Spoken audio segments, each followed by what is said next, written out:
नमस्कार दोस्तों। Law of one यानी एक का कानून, या कह लीजिए एक के तरीके, या कह लीजिए एक का ज्ञान, यह उसका 30वां सत्र है जो कि फरवरी 24 1981 को रिकॉर्ड किया गया था। दोहराया जाता है कि इस किताब द्वारा दी गई सभी सूचनाएं और जानकारियां आप मान भी सकते हैं, जान भी सकते हैं, नज़रअंदाज भी कर सकते हैं और नकार या सिरे से खारिज भी कर सकते हैं, क्योंकि यह आपकी फ्री विल है जो कि एक अनंत रचयिता द्वारा आपको दी गई है। एक और बात कही जाती है कि लॉ ऑफ वन पूरी तरह से सबके लिए फ्री है। यदि कोई इकाई या व्यक्ति इसको निजी स्वार्थ के लिए इस्तेमाल करे तो वह उसकी व्यक्तिगत जिम्मेदारी होगी। और यह भी कहा जाता है कि यदि कोई इसको अपनी भाषा में परिवर्तित करके दूसरों से साझा करना चाहे या फिर इसे अपने चैनल पर चलाना चाहे तो वह भी ऐसा कर सकता है, क्योंकि यह भी उसकी फ्री विल है। तो जैसे कि राह हमेशा शुरुआत करते हैं, वह कहते हैं, हम तुम्हारा स्वागत अनंत रचयिता के प्रेम और रोशनी में करते हैं। अब हम संवाद करने के लिए तैयार हैं। तो पहला सवाल डॉन करते हैं, मैं एक बयान देने जा रहा हूँ और अगर मैंने कोई गलती की है तो आप इसे ठीक कर दीजिए। यह कथन है, रचना केवल एक इकाई या एकता है। यदि केवल एक इकाई मौजूद है तो सेवा की एकमात्र अवधारणा स्वयं की सेवा है। यदि यह एक इकाई उपविभाजित होती है तो इसके एक भाग की दूसरे भाग को सेवा की अवधारणा का जन्म होता है। इस अवधारणा से सेवा की समानता स्वयं के लिए या दूसरों के लिए उत्पन्न होती है। ऐसा प्रतीत होता है कि लोगोस के उपविभाजित होने के कारण वो भाग प्रत्येक अभिविन्यास ओरिएंटेशन का चयन करेंगे। जैसे जैसे व्यक्तिगत इकाइयाँ स्थान समय में प्रकट होती हैं तो मैं मान लूँगा कि उनके पास ध्रुवीयता है। क्या यह कथन सही है? तो दोस्तों, यहाँ पे डॉन सवाल कर रहे हैं। वो कह रहे हैं कि अगर इसको ऐसे देखा जाए कि भाई सबसे पहले रचयिता है, तो रचयिता ने जिस चीज़ से बनाई है, जिस तरीके से चीज़ें बनाई हैं, तो ये देखने में तो ऐसा लगता है कि इसका मतलब ये तो स्वयं की सेवा हो गई। मतलब ये तो रचयिता अपनी सेवा करवा रहे हैं।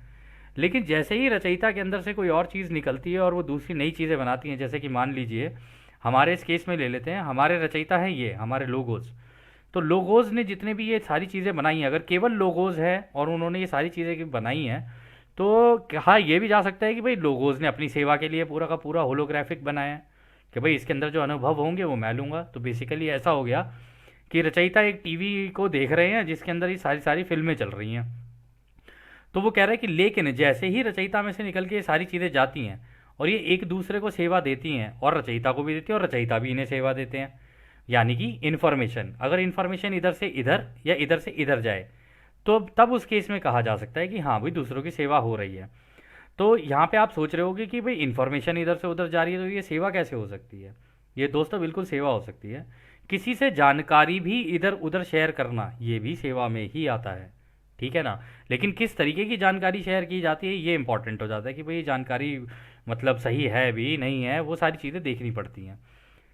तो खैर इसी सवाल में डॉन और कहते हैं कि हो सकता है इसी वजह के कारण ये ध्रुवीयता आती है। ध्रुवीयता मतलब कि भाई किसको क्या अच्छा लग रहा है, किसको क्या अच्छा नहीं लग रहा है, कोई नेगेटिव साइड में जा रहा है, कोई पॉजिटिव साइड में जा रहा है। शायद इसी के कारण होती है, जब दूसरों की सेवा करने के लिए या खुद की सेवा करने का जब ये सिस्टम तैयार होता है तो उसकी वजह से ही खुद की सेवा और दूसरों की सेवा का एक पैटर्न सा बन जाता है। तो राह कहते हैं, यह कथन अंतिम वाक्यांश फाइनल फ्रेज तक काफ़ी बोधगम्य यानी परसेप्टिव और सही है, जिसमें हम ध्यान देते हैं कि ध्रुवीयता केवल उस बिंदु पर खोजी जाने लगती है जब एक तीसरी घनत्वता वाली इकाई स्वयं की सेवा या दूसरों की सेवा के अवधारणा कॉन्सेप्ट या विकृति के बीच चयन की संभावना के बारे में जागरूक हो जाती है। यह उस चीज़ के अंत को चिन्हित करता है जिसे आप सचेतन जागरूकता यानी कॉन्शियस अवेयरनेस का अचेतन अनसेल्फ कॉन्शियसनेस या निर्दोष इनोसेंट चरण कह सकते हैं। तो दोस्तों यहाँ पर वो ये कह रहे हैं कि हाँ तुमने इस बात को जो समझा है ना, काफ़ी हद तक समझा है। कह रहे लेकिन ये जो ध्रुवीयता होती है ना, ये तब एक्चुअली में काम करती है जब उस वो कह रहे हैं ना उस बिंदु पर खोजी जाने लगती है जब कोई जानबूझ कर तीसरी घनत्वता में अपना खुद का डिसाइड कर ले कि मुझे किस दिशा में जाना है। अनजाने में नहीं, अनजाने में तो हम लोग बहुत सारी चीज़ें कर रहे होते हैं, कभी दूसरों की मदद कर रहे होते हैं, कभी अपने लिए कर रहे होते हैं, ये सारी चीज़ें चल रही होती है, जाने अनजाने में चल रही होती हैं। लेकिन अगर कोई व्यक्ति जानबूझकर कॉन्शियस अवेयरनेस के साथ अपना रास्ता चुन ले कि हाँ मुझे दूसरों की सेवा करनी है या अपनी सेवा करनी है, तो यहाँ पर वो कहते हैं कि उसका जो अवचेतन मन है उसका फिर काम नहीं रह जाता, और उसकी जो इनोसेंस है, मतलब जो उसका बचपना है ना, वहीं ख़त्म हो जाता है। फिर तो वो जो कर रहा है जानबूझ के कर रहा है, ठीक है, और उसने जो भी डिसाइड किया है अपने लिए जानबूझ के किया है। तो कहने का मतलब है कि अब उसे वीडियो गेम समझ में आ गई है, और एक बार उसे वीडियो गेम समझ में आ जाए और उसने जानबूझ के अपना चयन कर लिया है, तो उस दिशा में उसको तेजी से काम करना शुरू कर देना चाहिए। तो डॉन आगे कहते हैं, धन्यवाद। क्या आप मन, शरीर और आत्मा को अलग अलग परिभाषित करेंगे?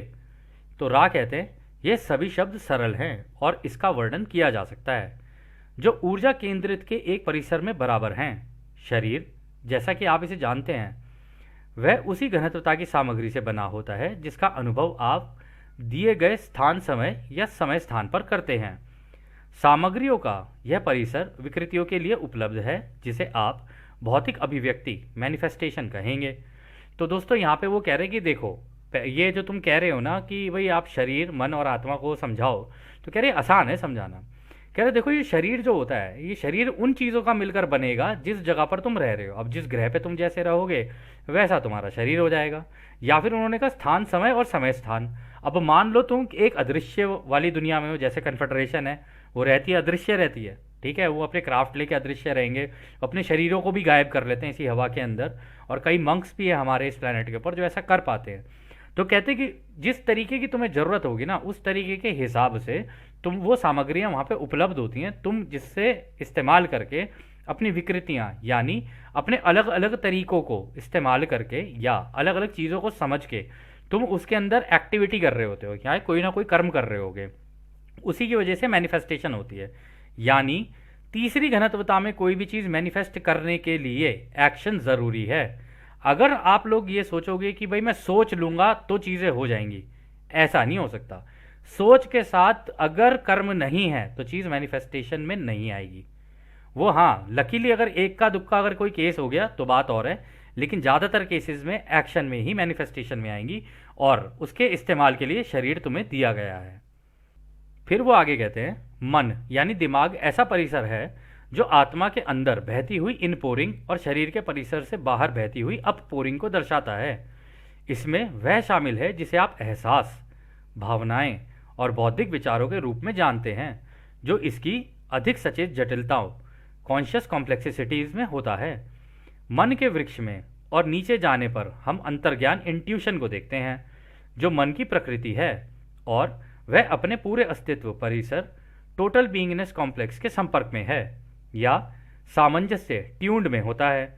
मन की जड़ों तक जाने पर हम चेतना की प्रगति को देखते हैं, जो धीरे धीरे व्यक्तिगत से जातिगत स्मृति यानी रेशियल मेमोरी में और फिर ब्रह्मांडीय प्रवाह कॉस्मिक इन्फ्लक्सेस में बदल जाता है, और इस प्रकार उस शटल का प्रत्यक्ष संपर्क कॉन्ट्रैक्टर बन जाता है, जिसे हम आत्मा परिसर कहते हैं।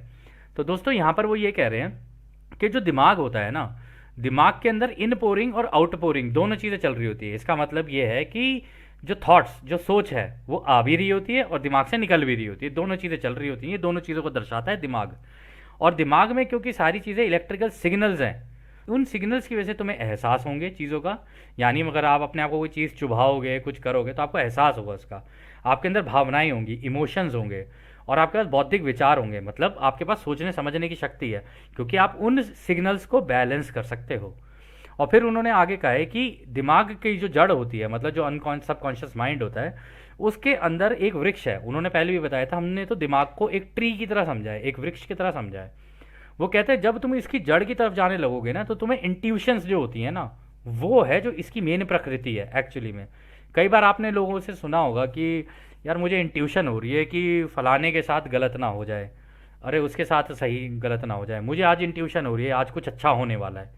तो होता है ना, कुछ लोग ऐसे बोलते हैं। तो वो जो इंट्यूशन होती है उस वक्त, वो इंट्यूशन इसलिए हो रही होती है क्योंकि वो जो दिमाग की जड़ है ना, वो एक्टिवेट हो जाती है उस टाइम पर। उस वजह से लोगों को इंट्यूशंस आने लग जाती हैं। और उन्होंने कहा यहाँ पे टोटल बीइंगनेस कॉम्प्लेक्स, उन्होंने कहा कि जब ये सारी चीज़ें जो होती हैं ना, ये सारी चीज़ें जो दिमाग के अंदर हैं, ये इन पोरिंग आउट पोरिंग जितनी भी भावनाएं और ये सारी चीज़ें, जब इनको कोई ढंग से अपनी समझने लग जाता है ना, तो फिर वो सामने वालों को भी समझता है। तो इसका मतलब वो रेशियल मेमोरी कॉम्प्लेक्स बनेगा, मतलब उसके आमने सामने के जितने भी लोग होंगे ना उनको अच्छे से समझने लग जाएगा फिर वो, कि वो किस तरीके से है, क्या है, उनकी सोच किस तरीके की हो सकती है, कहाँ पर कैसे हो सकती है, सारी चीज़ें होने लग जाती है उनके साथ। और उन्होंने कहा फिर कॉस्मिक इन्फ्लक्सेस, उन्होंने कहा कि ये जो गैलेक्टिक सेंटर है ना, मतलब ये इसके अंदर ये जो गैलेक्टिक सेंटर है, यहाँ से आती हुई ऊर्जाएं भी और सूरज के अंदर से भी निकलती हुई ऊर्जाएं भी उनके उस दिमाग पर काम करने लग जाती हैं और वो इन्फॉर्मेशन वहाँ से भी निकालना शुरू कर देते हैं। तो इसका मतलब वो ये कह रहे हैं कि ये जो दिमाग है ना, ये फिर जाके जो आत्मा होती है ना, आत्मा की जड़ से फिर कनेक्ट हो जाता है, क्योंकि ये जो जड़ है ना ये नीचे जाके आत्मा से कनेक्ट हो रही होती है। ठीक है। और आत्मा से जहाँ जाके कनेक्ट होती है ना, उस टाइम पर ये जो आत्मा है इससे इंफॉर्मेशन बिल्कुल ऐसे निकलती है जैसे किसी ने रॉकेट छोड़ दिया हो आत्मा के अंदर से, फिर आत्मा के लेवल से निकल के इंफॉर्मेशन दिमाग के अंदर जा रही होती है। और आपने कभी कभी सुना भी होगा लोगों से, वो कहते हैं ना यार मेरी तो आत्मा बड़ी दुखी है। आत्मा दुखी है क्योंकि भाई वो क्या कहते हैं, झटका आत्मा को लगा, उसने इन्फॉर्मेशन देनी शुरू की दिमाग की जड़ को, तो उसकी वजह से फिर दिमाग परेशान होना शुरू हो जाता है। लेकिन आप कभी कोई अच्छा खाना खा लो या कुछ खा लो, आप एकदम से बोलते हो हाँ आज तो आत्मा प्रसन्न हो गई। तो जब आप बोलते हो ना आत्मा प्रसन्न हो गई, तो आत्मा ही खुश हो जाती है, और जब वो खुश होती है वो ही सिग्नल निकल के ऊपर जाता है आपकी जड़ में, जड़ से जाएगा पेड़ में, पेड़ में से जाने का मतलब पेड़ के जितने पत्ते हैं ना, आप ये सोच लेना आपके दिमाग के उतने न्यूरॉन्स हैं, वो उनके वो पत्तों के अंदर वो इलेक्ट्रिक सिग्नल है, कह रहे वहाँ पे पहुँचता है, और उस वजह से आपको सारी चीज़ों का एहसास होने लग जाता है, आत्मा के लेवल का भी। फिर वो आगे कहते हैं यह आत्मा परिसर वह चैनल है जिसके द्वारा सभी विभिन्न सार्वभौमिक यूनिवर्सल ग्रहीय प्लैनेटरी और व्यक्तिगत इनपोरिंग को चेतना की जड़ों में फनल किया जा सकता है, और जिसके द्वारा चेतना को शरीर और मन की संतुलित बुद्धिमान ऊर्जा के माध्यम से अनंत बुद्धिमानिता के प्रवेश द्वार तक फनल किया जा सकता है। तो वो यही कह रहे एक बार अगर ये आत्मा का, दिमाग का और शरीर का संतुलन हो गया ना किसी तरीके से, आपने मेडिटेट कर करके अपने आप को ऐसा कर लिया, तो फिर वो कह रहे यूनिवर्सल, यानी कि इस पूरे ब्रह्मांड का, जो हमारी गैलेक्सी है, इस पूरे ब्रह्मांड की जितनी इंफॉर्मेशन है ना वो भी आपके पास आने लग जाएगी, अपने ग्रह की भी आने लग जाएगी, ग्रह पे क्या चल रहा है, कहाँ क्या पर, तो आप रिमोट व्यूइंग और ये सारी चीज़ें करने लग जाओगे। और यहाँ गैलेक्टिक सेंटर के अंदर क्या चल रहा है ना, वो भी सारी इन्फॉर्मेशन आपके दिमाग के अंदर फनल करने लग जाएगी। यानी जैसे छन्नी नहीं होती, छन्नी में से हम चाय छानते हैं, बिल्कुल यहाँ से इन्फॉर्मेशन निकलेगी इधर सूरज की तरह, सूरज की से यहाँ पर, या कह लो इस सारे पूरे ग्रहों से सारी निकल के इन्फॉर्मेशन आएगी और इस आत्मा से छन के आपके दिमाग की जड़ में जाएगी, जड़ में से जाके दिमाग में जाएगी, और आपका दिमाग एकदम बुम करके एकदम से खुल जाएगा। और एक बार जब वो दिमाग खुलता है ना, तो दोस्तों इन्फॉर्मेशन की प्रोसेसिंग इतनी तेज होती है ना दिमाग के अंदर, कि कोई भी व्यक्ति उस टाइम पे अगर इन्फॉर्मेशन को चैनल कर रहा हो, चैनलिंग एक्चुअली इसी तरीके से होती है, तो अगर कोई भी व्यक्ति इसको चैनल कर रहा होगा ना, तो उससे वो डेटा प्रोसेस करना मुश्किल हो जाता है। इसलिए कहते हैं जब भी इस तरीके की चीज़ हो रही हो, चुपचाप मेडिटेटिव स्टेट के अंदर बैठ जाओ, क्योंकि तुम उस इन्फॉर्मेशन को हैंडल नहीं कर पाओगे। और इस वजह से आप लोगों ने कभी कभी सुना भी होगा लोगों से कि भाई उसको स्किज़ोफ्रेनिया हो गया, ये हो गया, वो हो गया। वो इसलिए हो गया क्योंकि भाई उसका वो चैनल ओपन हो गया। अब वो चैनल ही ओपन हो गया, आत्मा से पूरा कनेक्शन उसका पूरा जाके यहाँ पे पूरे ब्रह्मांड की इन्फॉर्मेशन निकाल के ला रहा है वो। हमारे सामने अगर एक किताब रख दी जाए, साइंस की कोई मोटी सी बुक रख दी जाए, हम तो उसको नहीं पढ़ सकते एक बार में, और यहाँ सोचो आप ब्रह्मांड के लेवल की सारी इन्फॉर्मेशन चैनल हो रही है, तो कहाँ से हैंडल करेगा, उसे हैंडल नहीं हो पाती है। इसलिए उस टाइम पर और ज़्यादा मेडिटेट करना शुरू कर देना चाहिए।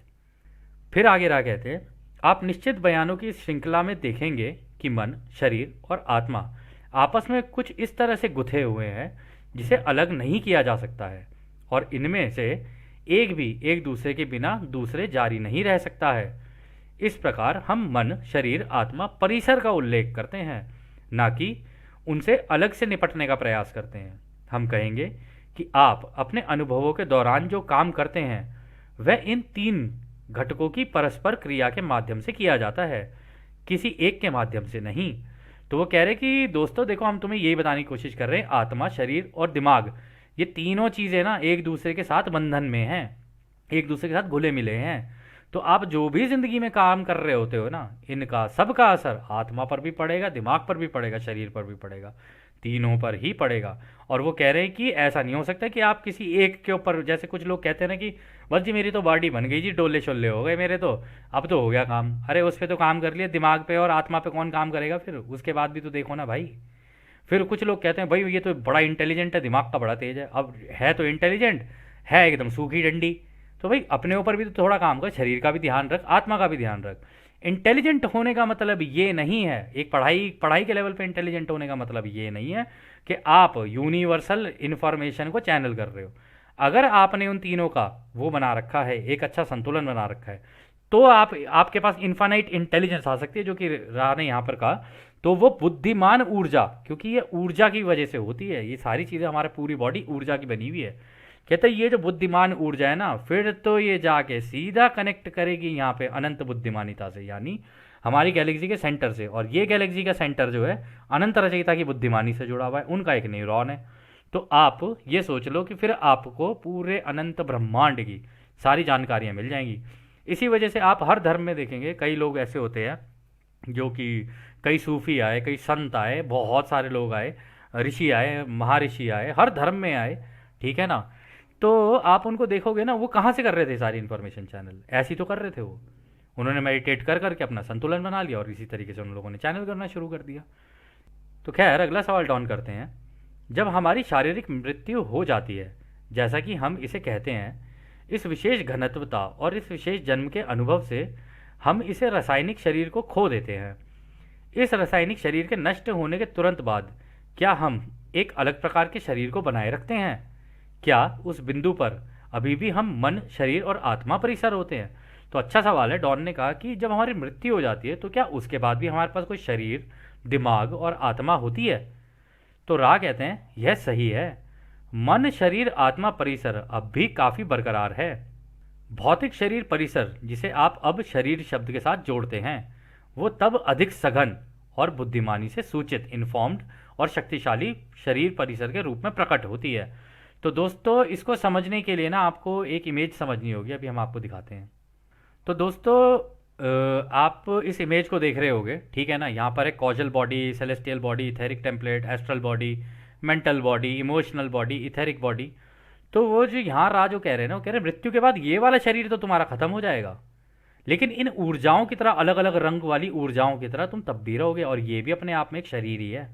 ये तुमको लगता है कि ये ऊर्जाएं हैं, लेकिन ये शरीर होता है। और इस शरीर में जाके इसके अंदर सारी इन्फॉर्मेशन होगी, इथेरिक भी होगी, इमोशनल भी होगी, मेंटल भी होगी, एस्ट्रल लेवल की भी होगी, इथेरिक भी होगी, सेलेस्टियल भी होगी, कॉजल भी होगी। आप इन सारी चीज़ों को चेक कर सकते हो अपने अपने लेवल पे। इसको एक एक टॉपिक को अगर हम लोग पकड़ेंगे तो बहुत लंबा खिंच जाएगा।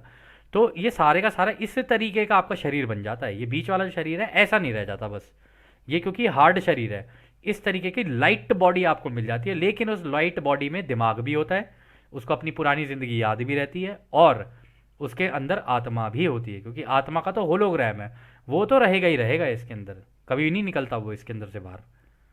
तो खैर आगे डॉन कहते हैं, क्या इस परिवर्तन के बाद मन या आत्मा को कोई नुकसान हुआ है जिसे हम मृत्यु कहते हैं, या किसी भी एक को नुकसान होता है जब इस रासायनिक शरीर जो अब हमारे पास है वो नष्ट हो जाए? तो वो कह रहे हैं कि मरने के बाद इनमें से किसी भी एक चीज़ का नुकसान होता है क्या? शरीर का तो चलो होता ही है, कह रहे मन और आत्मा का, इन दोनों में से किसी का नुकसान होता है? तो रा कहते हैं, आपकी शब्दों में मन परिसर को काफ़ी बड़ा नुकसान होता है, यानी दिमाग की जो सोच होती है ना, जैसे अभी हमने कहा पुरानी ज़िंदगी याद रहती है, लेकिन धुंधली धुंधली, वो कह रहे हैं यहाँ पर यही बताना चाह रहे हैं कि धुंधली धुंधली रहेगी, पूरी तरीके से याद नहीं रहेगी। कह रहे मन परिसर को काफ़ी बड़ा नुकसान होता है इस तथ्य के कारण कि मानसिक प्रकृति की अधिकांश गतिविधि जिसके बारे में आप इस स्थान समय निरंतरता के अनुभव के दौरान जागरूक होते हैं, वो सतही तौर पर उतना ही भ्रम है जितना आप ये रासायनिक शरीर परिसर है। तो वो कह रहे हैं कि ये मरने के बाद भी जब जानते हैं ना, तो वो भी अपने आप में एक मायाजाल ही है, भ्रम है वो। जब मरने के बाद ये जो आत्मा निकल के जाती है ना, वो भी भ्रम ही है, वो भी मायाजाल ही है। कह रहे लेकिन ये जिसमें तुम जी रहे होते हो ना, इस मायाजाल का अनुभव के कुछ अंश हो सकता है उसके अंदर रह जाए, अधिकांश इन्फॉर्मेशन तो मतलब चली जाती है, ज़्यादा जो इंपॉर्टेंट इन्फॉर्मेशन है बस वो रह जाएगी उसके अंदर। फिर वो आगे कहते हैं, दूसरे शब्दों में ऐसा कुछ भी महत्वपूर्ण नहीं है जो खोता है। चरित्र, या हम कहें भावनाओं और विरोधाभास या विकृतियों और ज्ञान, उनका शुद्धिकरण होता है। यदि आप पहली बार स्पष्ट होंगे तो हम कहेंगे, इन शुद्ध भावनाओं और ज्ञान और विरोधाभास विकृतियों को अधिकांश भाग के लिए भौतिक जीवन के अनुभव के दौरान या तो अनदेखा किया जाता है या कम करके आंका जाता है। तो दोस्तों पता है वो यहाँ क्या कह रहे हैं? वो कह रहे देखो नुकसान तो होता है इन्फॉर्मेशन का, ठीक है, इन्फॉर्मेशन का याद रखना, दिमाग में जो चीज़ होती है वो इन्फॉर्मेशन है और कुछ नहीं है। तो वो कह रहे इन्फॉर्मेशन का होता तो है नुकसान, कह रहे लेकिन एक इंसान का चरित्र यानी उसका बिहेवियर, उसके अंश रह जाते हैं, उसकी जिस तरीके की भावनाएं हैं, इमोशंस हैं, उनके अंश रह जाते हैं, उसके जो विरोधाभास हैं यानी कि भाई हो सकता है कुछ कन्फ्यूजन्स भी हों, वो भी थोड़े से रह जाते हैं उसके अंदर, विकृतियों का ज्ञान यानी कि क्या सही क्या गलत, इनका भी ज्ञान रह जाता है। कह रहे लेकिन उनका शुद्धिकरण होता है, और फिर शुद्धिकरण होने के बाद एंड में क्या रह जाता है, एंड में एक ही चीज़ रह जाती है। वो कह रहे अधिकांश भाग के लिए भौतिक जीवन के अनुभव के दौरान या तो अनदेखा किया जाता है या कम करके आंका जाता है। वो कहते हैं कि इन सब चीज़ों के अंदर से, मतलब इन सब चीज़ों का एक निचोड़ निकल के फिर जाता है वहाँ पे, जिससे उस व्यक्ति का एक झुकाव होता है कि या तो वो दूसरों की सेवा का झुकाव होगा या अपनी सेवा का झुकाव होगा, या कन्फ्यूजन में होगा। कन्फ्यूजन में होगा तो घनत्वता रिपीट करेगा, दूसरों की सेवा का है तो आगे निकल के किसी ऐसे प्लेनेट पे जाएगा जहाँ पे वो दूसरों की सेवा कर सके, खुद की सेवा का है तो फिर किसी ऐसे प्लेनेट पे जाएगा जहाँ पे वो खुद की सेवा कर सके। और वो कह रहे हैं कि ज़्यादातर जो हमारे धरती पे जो लोग हैं या तीसरी घनत्वता में ज़्यादातर ग्रहों पे क्या होता है कि इस चीज़ को ना लोग अनदेखा करते हैं, वो अपना वो झुकाव ढूंढ नहीं पाते हैं, मतलब ज़िंदगी जैसी चल रही होती है उसको वैसे ही देख रहे होते हैं। अब आप लोगों को कोई एक का ज्ञान मिला है तो आप में से कई लोगों का हो सकता है ऑटोमेटिकली झुकाव दूसरों की सेवा का हो गया हो, या खुद कुछ कई ऐसे भी होंगे जिनका खुद की सेवा का हो गया हो, या कई ऐसे होंगे वो आज भी कंफ्यूज ही हैं, उन्हें समझ ही नहीं आ रहा है कि हो क्या रहा है। ठीक है, वो अभी भी जानने की कि यार मेरे को इसमें से कुछ चीज़ें तो समझ में आ रही हैं, कुछ चीज़ें समझ नहीं आ रही है। हाँ ऐसा होता है, कुछ चीज़ें समझ में आएंगी कुछ नहीं आएंगी, लेकिन इन सेशंस को अगर आप मतलब आगे चलते जाओ आगे चलते जाओ आगे चलते जाओ, जैसे स्कूल में पढ़ाई नहीं करते थे कि अच्छा ये पार्ट समझ नहीं आ रहा अभी छोड़ दो कोई बात नहीं आगे निकलते हैं, आगे चलते जाओ आगे चलते जाओ आगे चलते जाओ, फिर दोबारा घूम के जब आओगे ना वापस और फिर दोबारा इसको इसके सेशंस को सुनना शुरू करोगे, ये और अच्छी गहराई से समझ में आती जाएगी, और जितनी गहराई से समझ में आती जाएगी ना उतना बढ़िया झुकाव आपका होता चला जाएगा। अपना कोई भी झुकाव हो जाएगा आपका, या तो खुद की सेवा के रास्ते पे निकल जाओगे या दूसरों की सेवा के रास्ते पे निकल जाओगे। और ये किताब वास्तविकता में केवल इसी चीज़ के लिए कि तुम भाई अपना डिसाइड कर लो तुम्हें जाना कहाँ है, बाद में ये मत बोलना जी सतयुग नहीं मिला और ये नहीं मिला और वो नहीं मिला और हम रिपीट कर गए, और अभी तो जितने गए हैं वो बेचारे वो तो रिपीट ही कर गए, उनको तो पता ही नहीं था कि ऐसा कुछ होता है, कम ही लोगों तक पहुंच पाई थी जानकारी। खैर अगला सवाल डॉन करते हैं। मैं जानना चाहता हूँ कि मन शरीर आत्मा परिसरों की उत्पत्ति ओरिजिनेट कैसे होती है, कैसे जहाँ तक आवश्यक हो पीछे जाकर, क्या क्या वे आत्मा से उत्पन्न होते हैं जो मन को बनाता है और मन शरीर को बनाता है, क्या आप मुझे बता सकते हैं। तो डॉन ये जानना चाहते हैं कि भाई ये तीनों का ये जो परिसर है मतलब ये कॉम्प्लेक्स कैसे बनता है, मतलब ये तीनों मिलके बनते कैसे हैं और ये इनकी शुरुआत कहाँ होती है।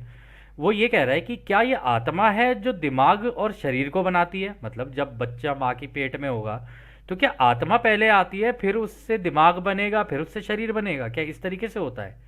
तो रा कहते हैं हम आपसे यह विचार करने के लिए कहते हैं कि आप विकास का पता लगाने का प्रयास कर रहे हैं। यह विकास वैसा ही है जैसा हमने पहले वर्णित किया है। चेतना पहले होने के कारण पहले घनत्वता में गतिहीन और रैंडम चीज़ है, चाहे आप इसे मन कहें या शरीर परिसर कहें या अर्थपूर्ण सिमेंटिक समस्या है। हम इसे मन शरीर परिसर कह सकते हैं, हमेशा यह पहचानते हुए कि इस परिसर में सरलतम कण आयोटा में इसकी संपूर्णता में एक अनंत रचयिता मौजूद है। तो राय यहाँ पर ये कह रहे कि भाई देखो अब जैसे तुम ये सोच रहे हो ना माँ के पेट में पहले आत्मा आएगी फिर उससे बच्चा होगा और फिर उससे दिमाग बनेगा और फिर उससे शरीर बनेगा बच्चे का, कह रहे ये कहा नहीं जा सकता, तीनों में से कुछ भी पहले हो सकता है। उन्होंने कहा ये तो आयोटा है, आयोटा मतलब एक छोटा सा अंश है, ये जो अंश है ये रचयिता का अंश है, ये और ये जो रचयिता का अंश है दोनों का ही है, माता का भी है पिता का भी है, दोनों का मिलकर ये एक अंश होता है।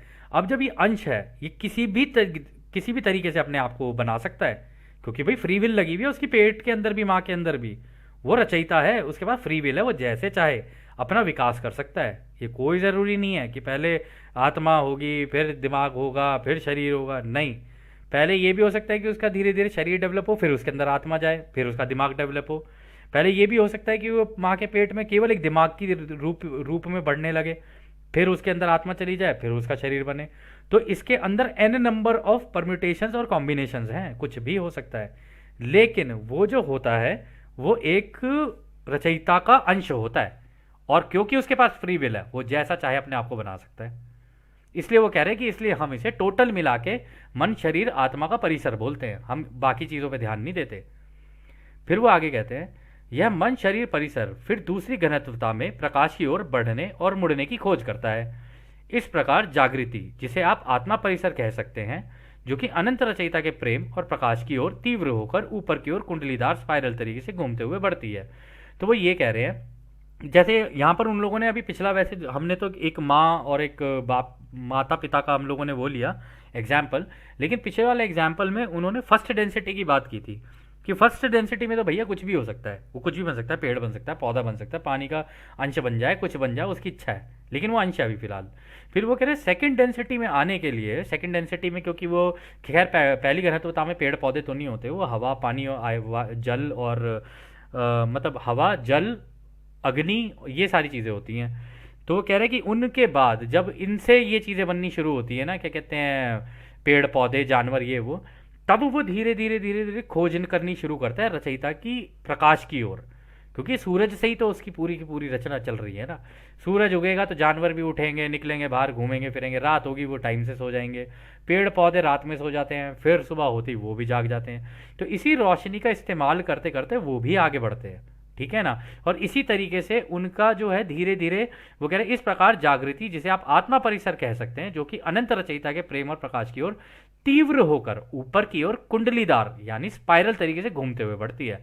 तो यानी ये जो उनके अंदर भी, अगर क्या कहते हैं, वैसे तो आत्मा नहीं होती, आत्मा उस केस में होती है अगर आपको याद हो कि जैसे आपका कोई पालतू जानवर है, उनके अंदर आत्मा आ जाती है, क्योंकि उसे वो प्रेम का एहसास हो रहा होता है। प्रेम का एहसास इनको भी हो रहा होता है उस रोशनी से, लेकिन इनके अंदर उस तरीके की चेतना नहीं होती जैसी चेतना एक प्रेम मिलने के बाद होती है किसी को, ठीक है ना। तो वो कह रहे कि लेकिन जब ये आ जाती है ना, तो ये स्पाइरल तरीके से एक जलेबी की तरह, जैसे आपको याद होगा यहाँ पर ये, अगर हम इसको गैलेक्सी को देखें, गैलेक्सी भी तो जलेबी की तरह ही है ना, तो ये भी उनके अंदर धीरे धीरे धीरे धीरे अपने आप को इसी तरीके से जलेबी की तरह बढ़ाती चली जाती है, कुंडलीदार तरीके से। फिर वो आगे कहते हैं, इस आत्मा परिसर का जोड़ हालांकि वास्तविक के बजाय स्पष्ट एपरेंट है, यह स्थान समय की शुरुआत से संभावित रूप से अस्तित्व में है, तीसरी घनत्वता में जाने के द्वारा खुद को पूर्ण करता है। जब मन शरीर आत्मा परिसर स्वयं या अन्य स्वयं की सेवा की संभावना के बारे में जागरूक हो जाता है, तो मन शरीर आत्मा परिसर सक्रिय हो जाता है। तो वो कह रहे हैं सेकंड डेंसिटी में इतना उसका इंपैक्ट नहीं होता, लेकिन जैसे ही वो थर्ड डेंसिटी में आता है यानी इंसान के रूप में आएगा, कह रहे तब क्योंकि उसके आसपास लोग हैं, ठीक है, किसी भी तरीके के लोग हैं, तो उन लोगों से उसे प्यार प्रेम और वो सारी चीज़, या तो प्यार प्रेम मिलेगी या नफरत मिलेगी, जैसी चीज़ें उसे मिलती जाएंगी उसके तरीके का उसका अनुभव होना शुरू हो जाएगा। या तो वो उसका भी इस्तेमाल करके दूसरों की सेवा के रास्ते पर भी निकल सकता है, या खुद की सेवा के रास्ते पर भी निकल सकता है, और उस केस में उसका मन शरीर और आत्मा का जो कॉम्प्लेक्स है वो सक्रिय हो जाता है। मतलब अब वो तैयार है अपना प्रॉपर रास्ता चुनने के लिए। इसलिए कई लोग आपने देखा होगा कि हरकतें जानवरों जैसी होती हैं, लेकिन वो बढ़ नहीं पा रहे। राणे एक सेशन में बोला भी था, कह रहे कि अभी भी क्योंकि पीछे से बंदरों से निकल के आए हैं तो आज भी हरकतें बंदरों जैसी हैं, जबकि इस घनत्वता में आने के बाद ऐसा हो जाना चाहिए था कि उनको खुद को पता चल जाए कि उनको एक रास्ता चुनना है, लेकिन क्योंकि भूलने का पर्दा लगा है, इस कारण वो जल्दी से डिसाइड नहीं कर पाते, और इसलिए ज़्यादातर लोग कन्फ्यूजन में ही इस एक घनत्वता में जीते हैं, खाते पीते ऐश की ज़िंदगी जी, मर गए, बस यही हो जाता है उनका, वो पता ही नहीं कर पाते। फिर जब वापस जाते हैं मरने के बाद, फिर कहते हैं है यार मैंने तो गेम खेली नहीं ढंग से, मैंने तो चूज़ ही नहीं किया, क्योंकि तो चॉइस का प्लानट है, यहाँ पर तो चुनना था एक रास्ता चुन के उसकी दिशा में काम करना था, मैंने दोनों में से कुछ नहीं किया, बस ज़िंदगी जी, मस्ती की, क्रिकेट खेला, फुटबॉल खेली, कन्याएँ देखी, शूरवीर नौजवान देखे, ये सब किया, टीवी पे नेटफ्लिक्स देख लिया, बस ये किया और अपना निकल लिया। यही होता है फिर उसके बाद, क्योंकि कंफ्यूज्ड है ना, अभी पता नहीं है ना कि करना क्या है। अभी तो जैसे चीज़ें चल रही हैं उनके साथ, वो चीज़ों के साथ बह रहा है, ना कि उस बहाव में से अपना रास्ता ढूंढ रहा है कि मेरे को जाना किस दिशा में है, कि राइट जाना है या लेफ्ट जाना है। तो खैर दोस्तों, इस सत्र को अभी हम यहीं समाप्त करते हैं, क्योंकि यह सत्र काफ़ी लंबा हो सकता है, और जैसे कि राह हमेशा कहते हैं, अब हम आपको उस एक अनंत रचयिता के प्रेम, उसकी रोशनी, उसकी शक्ति और उसकी शांति में छोड़कर चलते हैं। आदने हमारे दोस्तों, आदने वासु। धन्यवाद।